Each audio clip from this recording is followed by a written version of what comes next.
Welcome back to 110 Daily on the 110 Sports Network. Josh Doring, Chris Brown, what are you watching to round out the week here? We got a lot of days in between now in our next show, so naturally more games to pick from and a lot going on this weekend around Christmas. We'll start with the best game of the next 4 or so days. Josh, what's the best game that you're looking forward to? Awarded this prestigious honor to Mavericks Lakers. The prestigious honor. I like Yeah. that. That sounds really epic. For some of the reasons you already talked about, Josh, it's Luka versus LeBron. Mm-hmm. This is what you want, is these kind of fun games. And the Mavericks are just fun to watch because they don't really play defense and they just score 120 points a game. Well, we don't know if they play defense or not. Well, what's up? Yes, that's true. They might play defense this year. They might be better, a little bit better defensively. But that's not good. That's a good point. No, the point is still I mean, the same. Yeah, you're right. But fundamentally, they're just a fun team to watch because of the way that they play.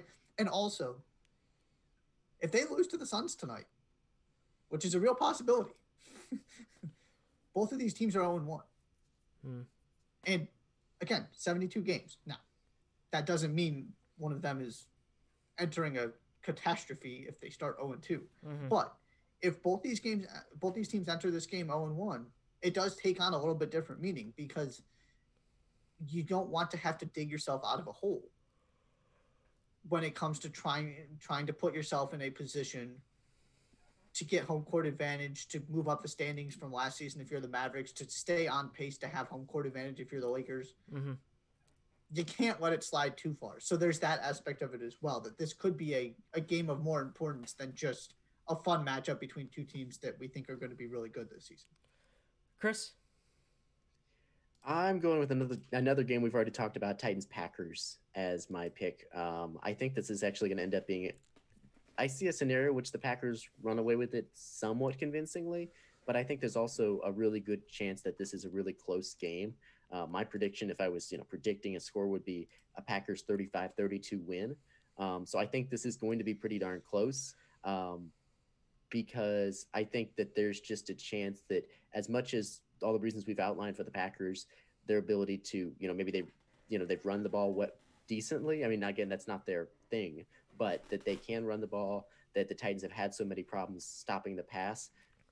But Green Bay's defense also doesn't inspire me in terms of stopping stopping is not the right phrase. And in partially limiting, somewhat limiting Derrick Henry. I don't have confidence in their ability to do any of those things. So I think there's a chance that I'm pretty confident that there's a chance this game is really close and that it really goes down to the wire. There's some back and forth in it. So I'm going with Titans-Packers as my best matchup.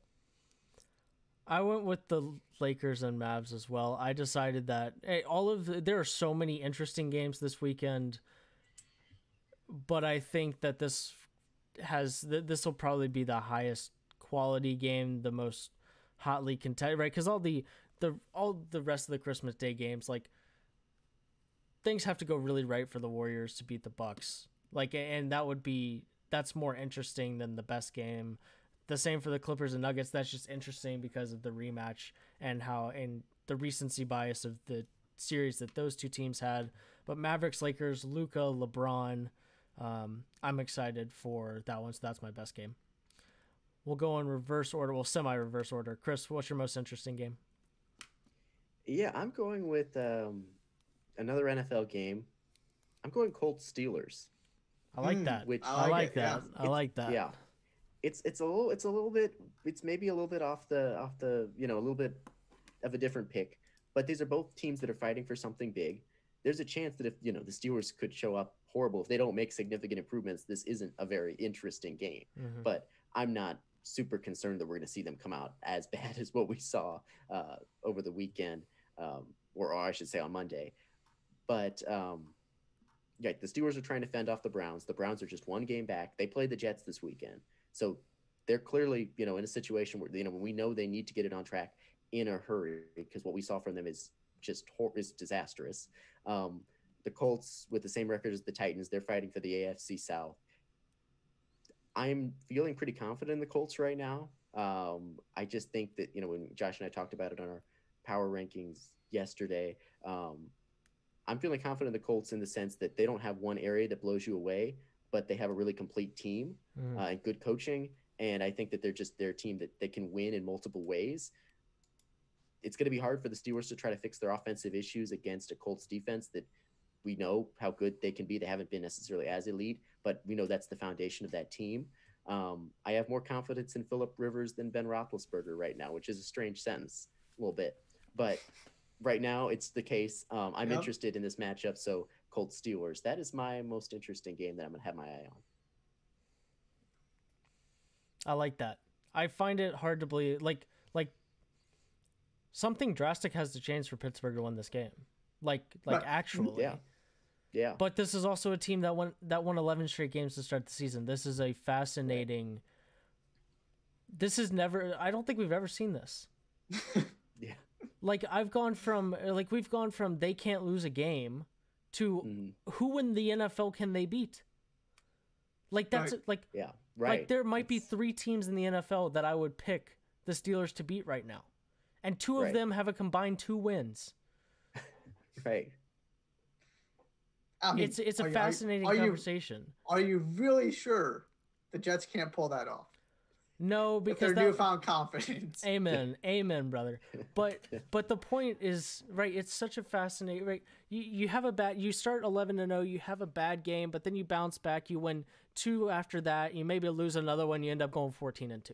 Like that's happened before, and you never feel all that differently about that team after they lose. Right. There's no other playoff team that I think the Steelers can beat right now. Yeah. And they're playing 2 more from the end of the season. Right. Yeah. So the more games they lose, the tougher their first game's going to be. Exactly. It's a fascinating conversation and why that's such an interesting game. Because the Colts also need the game, right? The Colts are not in a position that they can keep, they can just go on losing football games. And what's fascinating is that, right, if the Colts win this game, they have the same record as the Steelers. That's just a laugh out loud funny thing to say. And then you also, based on where we were, a month ago with those 2 records, and then you add the other part of this that the Browns are 10-4. Right. The Browns get to play the Giants this weekend. Oh, excuse me, not the Jets. Excuse me, sorry, the Jets, the other team that plays at MetLife. Right. So we're talking about the Steelers all of a sudden trying to hold on to their, and then the Browns and Steelers play next weekend. Yeah, to end the season. So we're talking about the Steelers who can't win a football game, the Colts who are trying to just sort of solidify their playoff spot, and the Browns all of a sudden, like unless something drastically goes wrong, the Browns are going to be 11-4 at the end of this week. And then all of a sudden you set up a week 17 showdown between 2 teams in Cleveland for the division title, when at one point the Steelers were 11-0. It's all fascinating, and the Steelers are the worst 11-3 team of all time right now, and the Browns might be the second, or at least the most the 10-4 team I'm the least sure about. But yeah, it's a fascinating game. Josh, your most interesting game, please. It's one of my favorite sports traditions, of absolute favorites. Okay. Boxing Day. I'm very intrigued by two Boxing Day matchups in particular. Okay. We got Leicester City, Manchester United to kick it off. At this point, United are the biggest title challengers to Liverpool. From a table perspective, they also could implode at any moment. I haven't changed how I feel about them. I will not be surprised by anything that happens. They could, especially after they destroyed Leeds, they could very easily lose this game 4-1. But we'll see what happens. This is second versus third in the table. These are teams battling for those Champions League spots, trying to keep pace and stay within striking distance of Liverpool. And then you also have the higher profile matchup later on, which is Arsenal-Chelsea. Chelsea can't afford another loss. They bounced back well over the recently after they lost 2 in a row. But I still think they're the second best team in this league, but they're not playing like it right now. They're not demonstrating it with where they are on the table. So they need to pick up wins, and they cannot lose to this Arsenal team that is in absolute turmoil. they're 4 points off the relegation zone. Arsenal absolutely needs this game too, because the more that they lose, they're going to get into a real relegation fight, which is hard to comprehend considering the stature of that club. But that's where they are right now. So we got to. It's sort of has a Steelers Colts feel to it. Now Arsenal is not in the position the Steelers are, but you got to stop the reeling from this team that you just didn't think would end up being in this position. So that's what I'm very intrigued by both these matchups. I love Boxing Day. I think it's so cool. It's just sort of this awesome tradition that gets me very, very excited. Do you know why Boxing Day is called Boxing Day? I looked it up. I was curious. So I can tell you if you don't know. I think at one point I did, but I can't tell you off the top of my head. The name comes from a time when the rich used to box up gifts to give to the poor. Boxing Day was traditionally a day off for servants, and the day when they received a special Christmas box from their masters. The servants would also go home on Boxing Day to give Christmas boxes to their families. And now Christmas Day is a football-free zone, and Boxing Day is the big football day in the English Premier League. So yeah, I'm all for it. We're actually just hours away from my most interesting game, Xavier and Creighton in the Big East. I think part of me always thinks that Xavier's a little phony. So I'm just fascinated. Like I'll believe they're 8-0 and 22 ranked in the country, 22nd in the country when they this is the kind of game that takes steps to me feeling for real about Xavier. They haven't beaten a ton of good teams, and they needed a buzzer beater to beat Marquette at home in their most recent one. Creighton, I'm just always fascinated by this team because I'm not sold in their abilities to win games when they don't shoot it well. And also, I'm just not sure they're as good as they were supposed to be. But at the same time, I want to keep giving them chances to look as good as they were supposed to be. Xavier plays Villanova on January 2nd, so we could be talking about a 9-0 Xavier team that's if they win this game, that's on the road at Creighton, that's 13th in the country, 14th in the country, something like that, against a Villanova team that's currently a top 5 team in the country in the most recent AP poll. So fascinating, what we could be setting up for if Xavier wins this game, but I'm also just intrigued by both of these teams, and I'm excited to get to watch them play each other. Yeah, we're going to learn something about both these teams one way or another. You're right about Xavier. We're going to learn a few days from now, once they get past that Villanova matchup too, we're going to have a much better understanding. I feel like I'll be much more confident about my assessment of Xavier. I guess maybe if they lose close games in both those contests, then maybe it's harder to assess. But I think there's a good chance we are able to make some bigger conclusions about those teams pretty soon. And about the Big East hierarchy. Yeah. Because right now, these are the 3 best teams in the conference. Mm-hmm. It certainly looks that way.